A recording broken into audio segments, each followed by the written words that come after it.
الرحمن الرحیم۔ ایک بزرگ کہتے ہیں کہ میں ایک قافلے کے ساتھ جا رہا تھا۔ راستے میں میں نے ایک عورت کو دیکھا کہ قافلے سے آگے آگے جا رہی ہے۔ میں نے خیال کیا کہ یہ ضعیفہ اس لیے قافلے سے آگے چل رہی ہے کہ کہیں قافلے کا ساتھ نہ چھوٹ جائے۔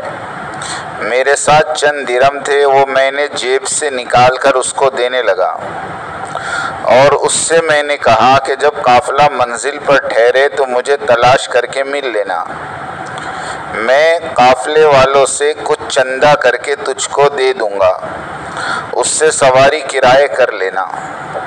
اس نے اپنا ہاتھ اوپر کو کیا اور مٹھی میں کوئی چیز لی تو وہ درہم تھے، وہ اس نے مجھے دیے اور یہ کہا تو نے جیب سے لیے، ہم نے غیب سے لیے۔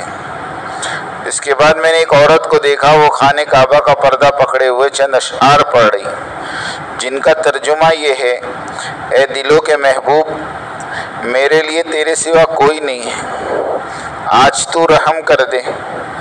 اس پر جو تیری زیارت کو حاضر ہوئی، میرا صبر جاتا رہا اور تیرا اشتیاق بہت بڑھ گیا، اور دل کو اس سے انکار ہے کہ وہ تیرے سوا کسی سے بھی محبت کرے۔ تو ہی میرا سوال ہے، تو ہی میرا مطلوب ہے، تو ہی میری مراد ہے۔ کاش مجھے یہ معلوم ہو جاتا کہ تیری ملاقات کب ہو سکے گی۔ مجھے جنت سے اس کی نعمتیں مقصود نہیں ہیں، مجھے جنت اس لیے مطلوب ہے کہ اس میں تیرا دیدار ہوگا۔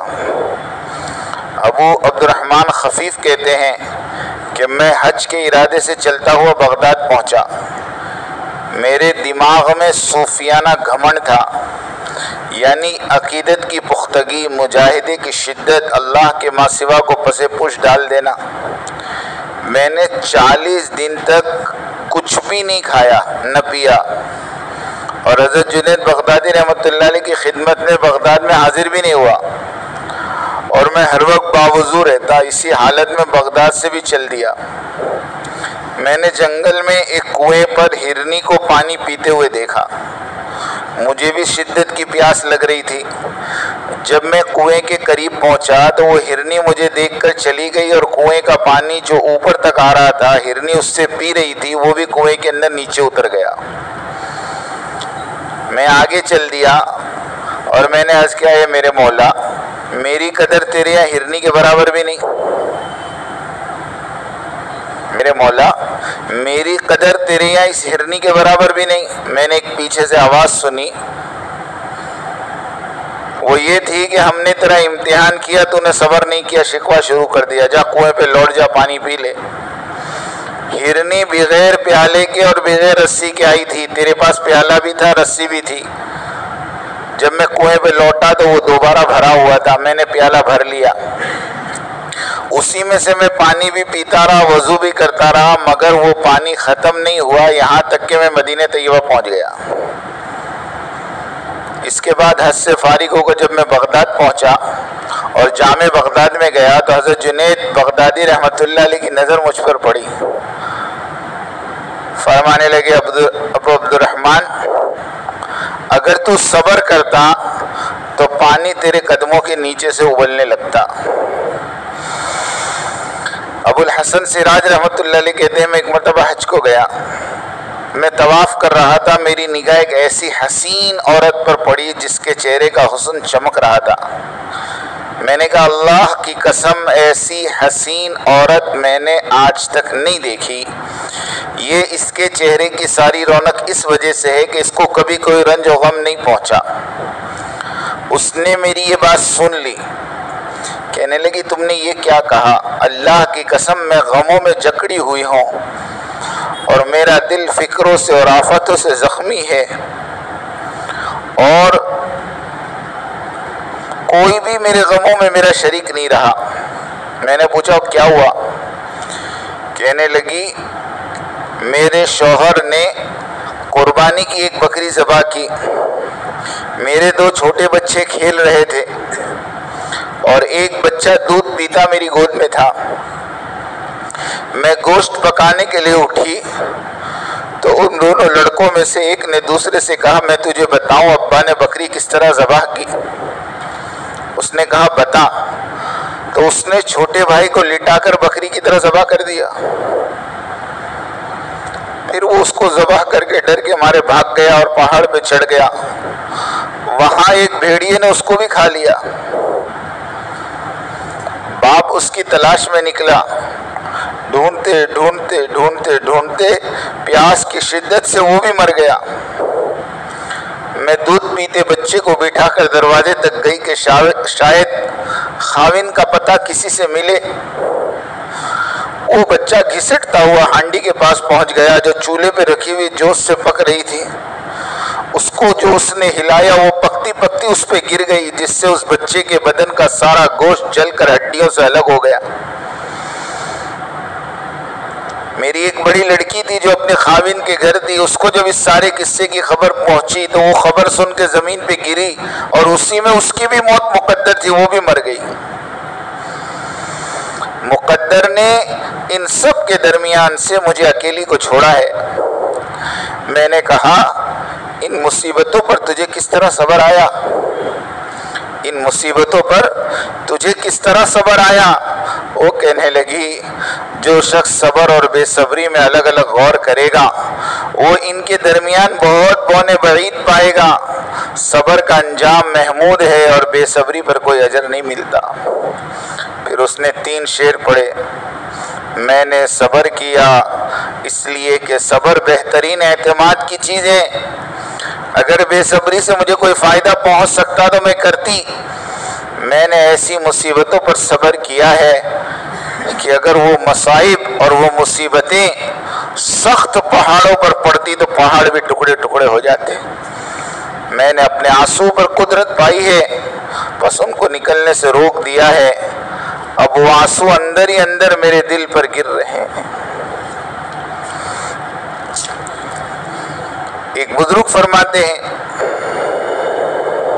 کہ میں ایک مرتبہ طواف کر رہا تھا، دفتن میں نے ایک لڑکی کو دیکھا، اس کے کاندھے پر ایک بچہ بہت کم سن بیٹھا ہے اور وہ یہ ندا کر رہی ہے اے کریم اے کریم اے کریم، تیرا گزرا ہوا زمانہ کیسا موجب شکر ہے۔ میں نے پوچھا وہ کیا چیز ہے جو تیرے اور تیرے مولا کے درمیان گزری؟ کہنے لگی میں ایک مرتبہ کشتی پر سوار تھی، تاجروں کی ایک جماعت ہمارے ساتھ تھی، طوفانی ہوا ایسی زور سے آئی کہ کشتی غرق ہو گئی، سب کے سب ہلاک ہو گئے، میں اور یہ میرا بچہ ایک تختے پہ رہ گئے اور ایک حبشی آدمی دوسرے تختے پر، ہم 3 کے سوا اس کشتی میں کوئی نہیں بچا۔ جب صبح کا چاندنا ہوا تو وہ حبشی نے مجھے دیکھ لیا اور وہ پانی کو ہٹاتا ہٹاتا میرے تختے کے پاس پہنچا۔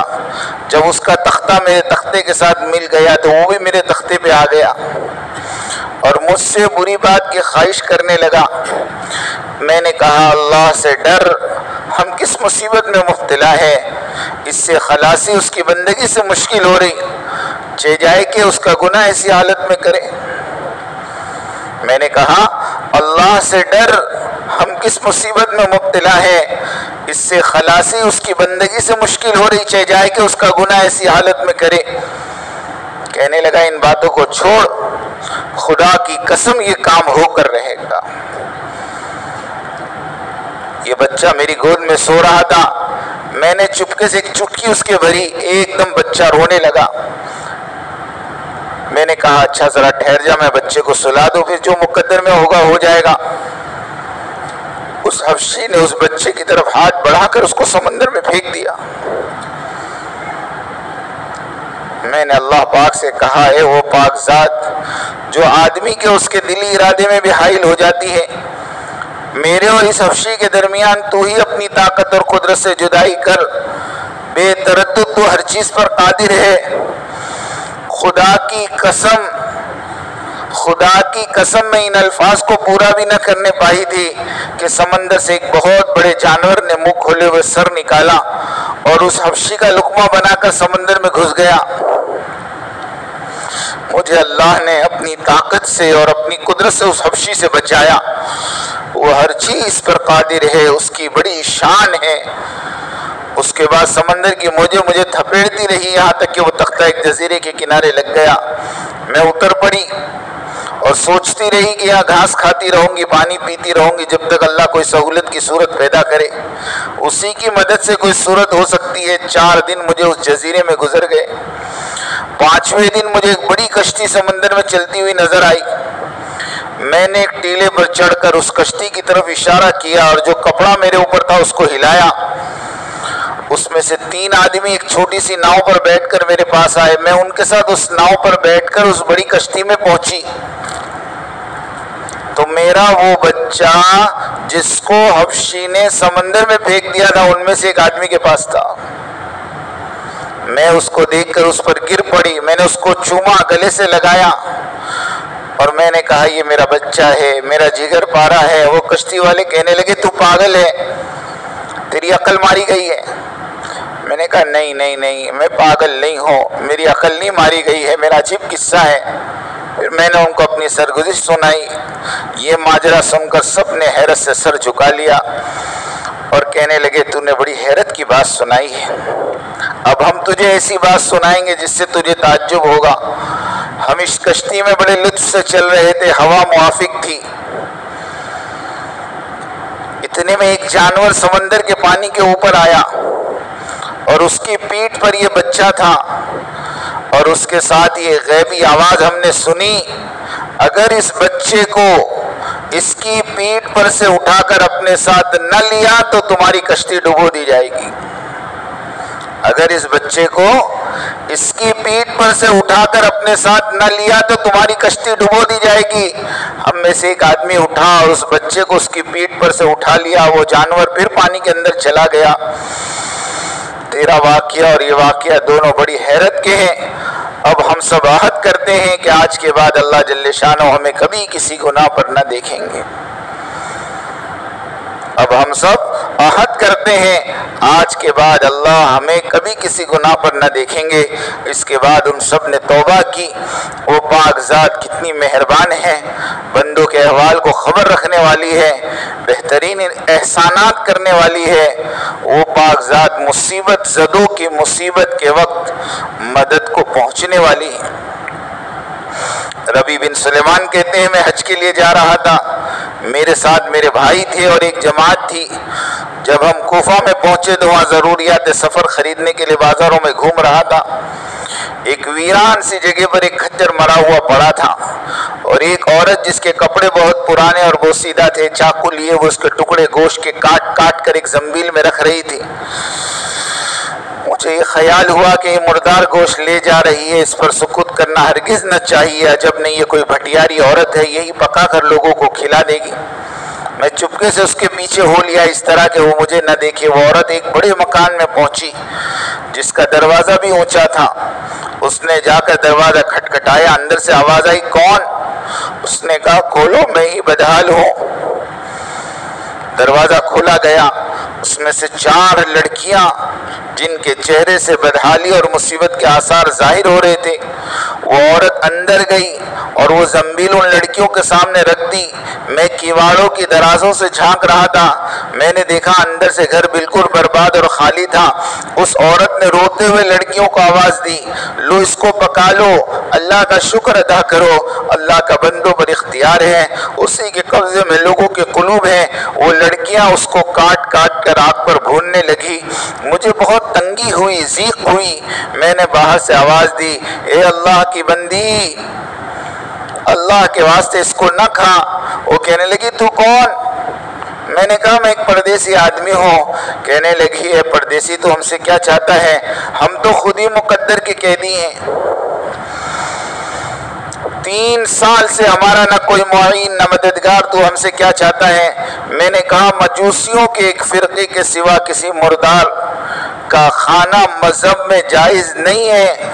وہ کہنے لگی ارے ہم تو خاندان نبوت کے شریف سید لوگ ہیں، آل رسول ہیں، اور ان لڑکیوں کا باپ بڑا شریف تھا، وہ اپنے ہی جیسوں سے ان کا نکاح کرنا چاہتا تھا، اس کی نوبت نہ آئی، اس کا انتقال ہو گیا، جو ترکہ اس نے چھوڑا تھا وہ ختم ہو گیا۔ ہمیں معلوم ہے مردار کا کھانا جائز نہیں ہے، لیکن ہمارا 4 دن کا فاقہ ہے، استرار میں مردار کا کھانا جائز ہو جاتا ہے۔ ربی کہتے ہیں اس کی حالات سن کر مجھے رونا آ گیا، میں روتا ہوا دل بے چین وہاں سے واپس ہوا۔ میں نے اپنے بھائی سے آ کر کہا میرا ارادہ تو حج کا نہیں رہا۔ اس نے مجھے بہت سمجھایا، حج کے فضائل بتائے، حاجی ایسی حالت میں لوٹتا ہے اس پر کوئی گناہ نہیں رہتا وغیرہ وغیرہ۔ میں نے کہا بس لمبی چوڑی باتیں نہ کرو، یہ کہہ کر میں نے اپنے کپڑے، احرام کی چادریں اور جو سامان میرے ساتھ تھا وہ سب لیا۔ نقد 600 درہم تھے وہ لیے، 100 درہم کا آٹا خریدا، 100 درہم کا کپڑا خریدا، اور باقی 400 درہم جو بچے وہ آٹے میں چھپا کر اس بڑھیا کے گھر پہنچا، اور یہ سب سامان اور آٹا وغیرہ اس کو دیا۔ اس عورت نے سب سے پہلے اللہ کا شکر ادا کیا اور کہنے لگی اے ابن سلیمان، جا اللہ تیرے اگلے پچھلے سب گناہ معاف کرے اور تجھے حج کا ثواب عطا کرے اور اپنی جنت میں تجھے جگہ عطا فرمائے اور اس کا ایسا بدلہ عطا فرمائے جو تجھے بھی ظاہر ہو جائے۔ بڑی لڑکی نے کہا اللہ تیرا اجر 2 چند کرے۔ دوسری نے کہا اللہ تجھے اس سے بہت زیادہ عطا فرمائے جتنا تو نے ہمیں دیا۔ تیسری نے کہا اللہ تعالی ہمارے دادا ابا کے ساتھ یعنی اللہ کے نبی کے ساتھ تیرا حشر کرے۔ چوتھی نے جو سب سے چھوٹی تھی اس نے کہا اے اللہ جس نے ہم پر احسان کیا تو اس کا نعم البدل اس کو جلدی عطا کر، اس کے اگلے پچھلے گناہ معاف کر۔ ربی کہتے ہیں حجاج کا قافلہ روانہ ہو گیا، میں کوفے میں ہی پڑا رہا کہ وہ سب حج سے فارغ ہو کر لوٹ بھی آئے۔ مجھے خیال ہوا کہ ان حجاج کا استقبال کروں، ان سے اپنے لیے دعا کراؤں، کسی کی مقبول دعا مجھے بھی لگ جائے۔ جب حجاج کا ایک قافلہ میری آنکھوں کے سامنے آ گیا تو مجھے اپنے حج سے محرومی پر بہت افسوس ہوا۔ جب حجاج کا ایک قافلہ میری آنکھوں کے سامنے آ گیا تو مجھے اپنی حج سے محرومی پر بہت افسوس ہوا اور رنج کی وجہ سے میرے آنسو نکل آئے۔ جب میں ان سے ملا میں نے کہا اللہ تمہارا حج قبول کرے، تمہاری اخراجات کا بدل عطا فرمائے۔ ان میں سے ایک نے کہا یہ دعا کیسی؟ میں نے کہا ایسے شخص کی دعا جو دروازے تک کی حاضری سے محروم ہوا۔ وہ کہنے لگے بڑے تعجب کی بات ہے، اب تو وہاں جانے سے انکار کرتا ہے؟ کیا تو ہمارے ساتھ عرفات کے میدان میں نہیں تھا؟ کیا تو نے ہمارے ساتھ رمی جمرات نہیں کی؟ کیا تو نے ہمارے ساتھ طواف نہیں کیے؟ میں اپنے دل میں سوچنے لگا کہ کیا ہے یہ اللہ کا لطف ہے، اتنے میں خود میرے شہر کے حاجیوں کا قافلہ آ گیا۔ میں نے کہا اللہ تمہاری صحیح مشکور کرے، تمہارا حج قبول کرے۔ وہ بھی کہنے لگے کیا تو ہمارے ساتھ عرفات پر نہیں تھا یا رمی جمرات نہیں کی، اب انکار کیوں کرتا ہے؟ ان میں سے ایک شخص آگے بڑھا کہنے لگے بھائی اب انکار کیوں کرتے ہو، کیا بات ہے؟ ارے تم ہمارے ساتھ مکہ میں نہیں تھے، مدینے میں نہیں تھے؟ جب ہم قبر اطہر کی زیارت کر کے باب جبرائیل سے باہر کو آ رہے تھے اس وقت مجمع کی کثرت کی وجہ سے تم نے یہ تھیلی میرے پاس امانت رکھوائی تھی جس کی مہر پر لکھا ہوا ہے من عاملنا ربیحا، جو ہم سے معاملہ کرتا ہے نفع کماتا ہے، جو ہم سے معاملہ کرتا ہے نفع کماتا ہے۔ یہ تمہاری تھیلی واپس ہے۔ ربی کہتے ہیں اللہ کی قسم میں نے اس تھیلی کو کبھی اس سے پہلے دیکھا بھی نہیں تھا۔ میں وہ تھیلی لے کر گھر واپس آیا، عشاء کی نماز پڑھی، اپنا وظیفہ پورا کیا، اس کے بعد اسی سوچ میں جاگتا رہا کہ آخر یہ قصہ کیا ہے۔ اسی میں میری آنکھ لگ گئی، میں نے حضور کی خواب میں زیارت کی، میں نے حضور کو سلام کیا، ہاتھ چومے، حضور نے تبسم فرماتے ہوئے سلام کا جواب دیا اور ارشاد فرمایا اے ربی آخر ہم کتنے گواہ اس پر قائم کرے کہ تو نے حج کیا، تو مانتا ہی نہیں۔ سن بات یہ ہے جب تو نے اس عورت پر جو میری اولاد تھی صدقہ کیا اور اپنا زادرہ ایثار کر کے اپنا حج ملتوی کر دیا تو میں نے اللہ سے دعا کی کہ اللہ اس کا نعم البدل تجھے عطا فرمائے۔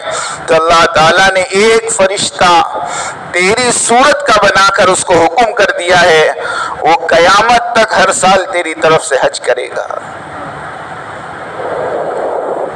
اللہ تعالیٰ نے ایک فرشتہ تیری صورت کا بنا کر اس کو حکم فرما دیا ہے، وہ قیامت تک ہر سال تیری طرف سے حج کرے گا، اور دنیا میں تجھے یہ عوض دیا، 600 درہم کے بدلے 600 دینار عطا کی، تو اپنی آنکھوں کو ٹھنڈی رکھ۔ پھر حضور نے بھی یہی فرمایا، من عمل ربیحا، ارے جو ہم سے معاملہ کرتا ہے نفع کماتا ہے۔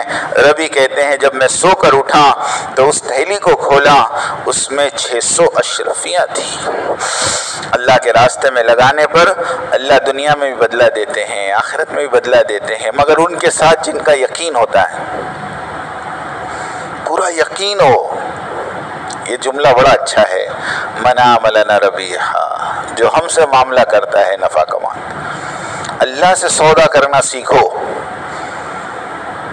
اللہ سے۔ کہ دکان کے اوپر جاتے ہو نا تو یوں سامان دیا اور یوں پیسے لیے، یوں پیسے دیے یوں سامان لیا، قسم خدا کی اللہ کے راستے میں یوں لگاؤ اور اللہ کے خزانے سے یوں لو، پکی بات ہے۔ مگر آج ہم لوگ ابھی تک شک میں ہیں، ڈر رہے ہم لوگ ابھی تک، ڈرنے کا راستہ نہیں ہے۔ دیکھو ایسے ایسے واقعات ہیں، حضور کی اولاد پر صدقہ کیا، قیامت تک 2024 کا بھی حج انہوں نے کیا، اب 25 میں بھی کریں گے وہ، اور قیامت تک ملے گا۔ کتنا بڑا اجر ہو گیا بولو۔ اسی لیے کہتے ہیں نا، عمل اصل نہیں ہے، قبولیت اصل ہے۔ عمل اصل نہیں ہے، خوشنودی اصل ہے۔ اللہ راضی ہو گئے تو سارا معاملہ آسان ہے۔ یہ آل رسول کے اوپر احسان کرنا بہت بڑی بات ہے۔ حضور کی جو اولاد ہے نا، ان کے ساتھ کسی کے بارے میں اگر آپ کو پتا چلے سید ہے، کبھی شک مت کرنا، خاموش ہو جانا، لیکن کوئی لب کشائی نہیں کرنا۔ اللہ کا واسطہ دے کے کہتا ہوں، اگر وہ صحیح میں آل رسول ہوگا تو تم پکڑے جاؤ گے۔ سمجھ میں آئی بات؟ ہاں، ایک عورت اللہ کے نبی کی اولاد میں سے کسی ملک میں رہتی تھی، اس ملک میں حالات آ گئے، اس کو اپنا ملک چھوڑنا پڑا، دوسرے ملک میں گئی۔ اس ملک میں جا کر اس نے معلوم کیا کہ یہاں کون مسلمان میں کوئی بڑا آدمی، وہ بتایا کہ وہ فلاں بنگلہ ہے، وہ بڑا آدمی ہے۔ یہ اس کے پاس گئی، 3 بچے ساتھ میں، جا کر کہا کہ مجھے کچھ دنوں کے لیے تیرے یہاں پناہ چاہیے، فلاں ملک کی میں رہنے والی ہوں، میرے ملک میں جنگ کے حالات ہے، ہمیں ہجرت کرنا پڑی ہے، مجھے کچھ دنوں کے لیے تیرے یہاں ٹھکانہ دے دے، انشاءاللہ میں کچھ دنوں میں اپنا انتظام کر دوں گی۔ تو اس مالدار نے، اس رئیس نے یوں کہا کہ تو آل رسول ہے، اس کا کوئی پروف ہے تیرے پاس؟ اس نے کہا کہ میں خود لوٹی لٹائی آئی ہوں، میں پروف کہاں سے لاؤں؟ میری زبان کا اعتبار کر۔ اس نے کہا نہیں نہیں، میں نہیں مانتا، سب جھوٹے لوگ آتے ہیں، اگر پروف دے تو میں پناہ دینے کو تیار ہوں۔ اس نے کہا پروف تو ہے نہیں، اپنے 3 بچوں کو لے کر باہر چلی گئی۔ رات کو جب وہ مالدار سویا تو اس کو خواب آیا۔ خواب میں اس نے دیکھا کہ جنت ہے، جنت کا دروازہ ہے، اور دروازے پر اللہ کے نبی کھڑے ہیں، اور جنت میں جانے والوں کی لائن لگی ہے، اور اللہ کے نبی سب کو جنت میں بھیج رہے ہیں۔ اس نے سوچا میں بھی کھڑا ہو جاؤں، یہ بھی جا کر لائن میں کھڑا ہو گیا، سب کو باری باری اللہ کے نبی نے اندر بھیجا۔ جب اس کا نمبر آیا تو اللہ کے نبی نے پوچھا تو کون؟ کہ اللہ کے نبی میں آپ کا امتی۔ تو اللہ کے نبی نے کہا پروف لاؤ۔ جیسے پروف سنا آنکھ کھل گئی گھبراہٹ کے، سمجھ گیا معاملہ کیا ہے۔